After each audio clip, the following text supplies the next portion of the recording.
हमारे बाली सर हैं। सर से मिलकर बहुत ही बढ़िया लगा, दिल को सुकून मिला।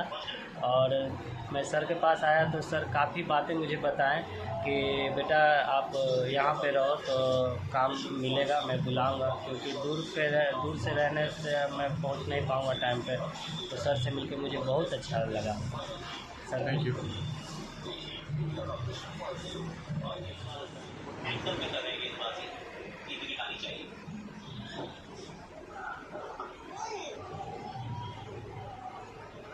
खास करके जो विकेट आने की जो आपने बात करी सबसे इसलिए जो नजर आ रहा है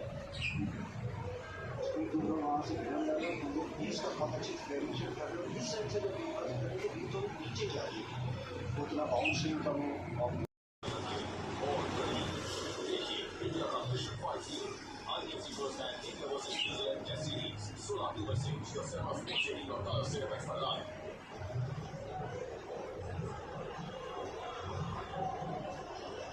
जसप्रीत बुमराह